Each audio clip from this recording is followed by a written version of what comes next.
Assalamualaikum warahmatullahi taala wabarakatuh. Mungkin kegedeannya. Waalaikumsalam. Halo, nama saya Dadan Hamdani, istri saya Dina Nurdiani, istri Pang Solehana Pang Bageraya.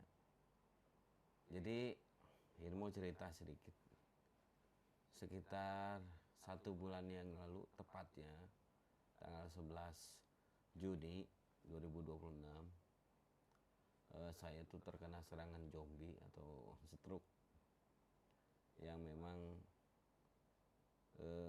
bisa disebutkan cukup lumayan karena terjadi pecah pembuluh darah di batang otak. Berapa mili? 4,7 cc. 4,7 ya, 4,7 itu karena hipertensi 235 ya, 235 hipertensinya. Jadi memang awalnya dari hipertensi. Sebenarnya 3 tahun yang lalu itu sudah ada semacam pertanda. Cuman peaknya di 180 hipertensinya. Sayanya kurang ya. Dan kurang disiplin. Yang mana memang obat itu harus terus diminum.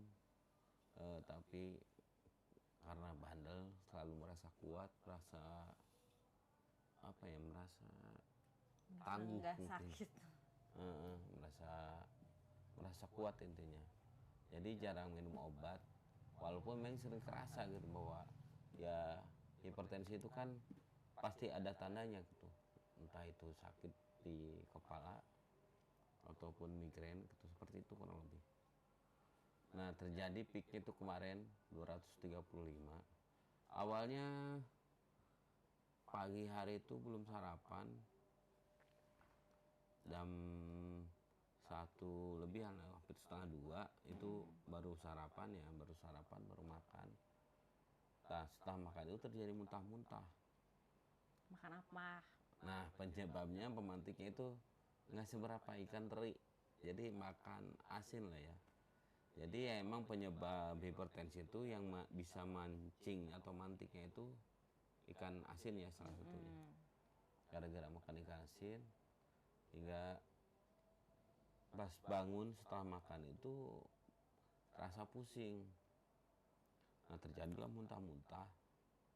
Tapi ya kami pikir itu asam lambung yang naik. Karena emang muntah-muntahnya dahsyat gitu. Padahal itu tuh udah pecah. Ya. Sebenarnya itu udah pecah. Tapi alhamdulillahnya istri saya itu langsung mencoba apa sih sebutnya? Apa? Golden time. Golden time ya, sadar golden time bahwa di dalam 12 jam atau 14 jam itu penindakannya cepat. Dia langsung dibawa klinik dan ketahuan bahwa itu hipertensi yang cukup lumayan ya, di atas 200. Dan dokter emang langsung ke klinik itu langsung ke mana? Ngasih rujukan ke rumah sakit. Syaraf. Langsung ke rumah sakit ya, ke spesialis saraf. Nah, setelah dievakuasi ke IGD, masuk HCU, barulah ya perawatan intensif. Nah, di situ saya baru sadar, nangis setiap saat karena apa? Karena sedih. Nyesel.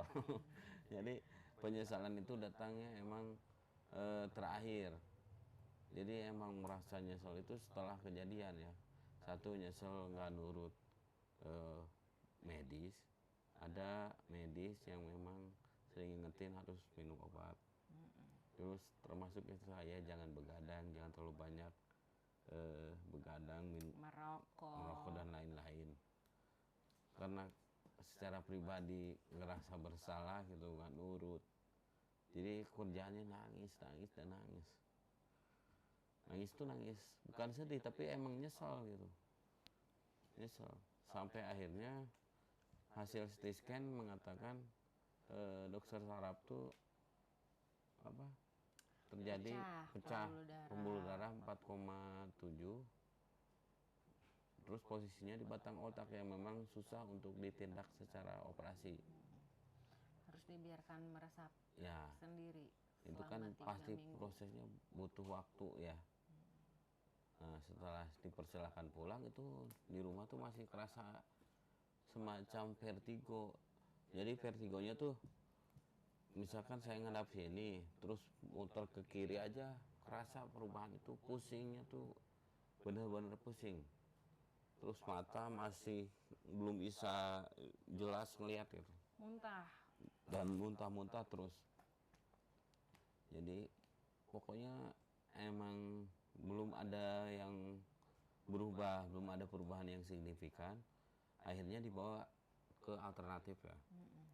Dibawa ke alternatif yang awalnya memang saya belum terlalu 100% eh, bukan masalah percaya nggak percaya, tapi belum lihat lah gitu hasilnya perkembangannya seperti apa. Nah, setelah sampai ke tempat alternatif, awalnya ditanya dulu seperti apa kronologinya. Terus yang ngobatin itu namanya Kang Ferry ya, dia nanya, terus coba cukur kepala, karena kata dia ya, yang pokok utama dari stroke itu kepala dulu. Jadi kepala tuh langsung di apa, Sedot. disedot lintah, ditempel lintah di sini sebanyak berapa ya, 3 ya, yang di kepala itu 3. Nah, setelah beres sekitar 1,5 jam, si lintah tuh nempel di sini makin membesar. Jadi darinya kecil sebesar cacing gitu, terus tiba-tiba sampai 1,5 jam tuh jadi sebesar apa ya, sosis ada ya, sosis. Terus ketika memang si lintah itu udah kenyang, jadi lepas sendiri. Terus efeknya si mata ini yang tadinya burem atau nggak bisa ngelihat jelas itu jadi jelas, jadi normal, cuman masih kayak ngebayang, atau bahasa medisnya apa sih, penglihatan membayang lah gitu ya. Jadi itu butuh diterapi lagi. Nah, setelah di terapi lintas 1,5 jam, terus ditusuk jarum ya. Iya. Tusuk jarum itu dari kaki, telapak kaki sampai ke kepala. Itu sekitar berapa? 39 jarum. 39 jarum. 39 jarum. Nah, ditusuk jarum atau akupuntur itu lah, tapi sambil tempel listrik ya. Ada beberapa titik yang memang dikasih sengatan listrik, mungkin 12 volt atau berapa volt gitu, karena cukup kerasa mulai kepala sampai ke kaki. Kurang lebih proses treatment pengobatan itu 4,5 jam ada ya. Dari jam 5 sore sampai jam 9 atau setengah 10 malam tuh. Itu setelah itu langsung disuruh berdiri kan. Iya. Alhamdulillah di terapi pertama udah bisa berdiri dan ngelangkah secara masih diseret. Jadi belum bisa rapih gitu jalannya. Masih diseret-seret lah.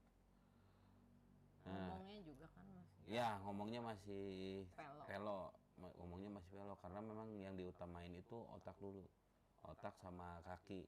Si terapisnya memang nyaranin itu dulu. Nah, untuk perjalanan selama 1 minggu pasca terapi pertama itu tiap hari ada perubahan. Ngomong mulai bisa, terus mata udah mulai ngebayangnya tuh berkurang. Awalnya tuh kalau ngelihat objek satu bisa jadi banyak gitu ngelihatnya. Nah, kalau makin hari itu ada perubahan makin sedikit. Nah, sekarang tuh ini terapi ketiga aja masih ada bayang, tapi masih cuma 2 gitu. Nah, di terapi kedua seminggu setelah itu dibekam lagi ya, bekam lagi sama dilintah lagi. Hasilnya cukup signifikan. Saya berjalan benar-benar stabil.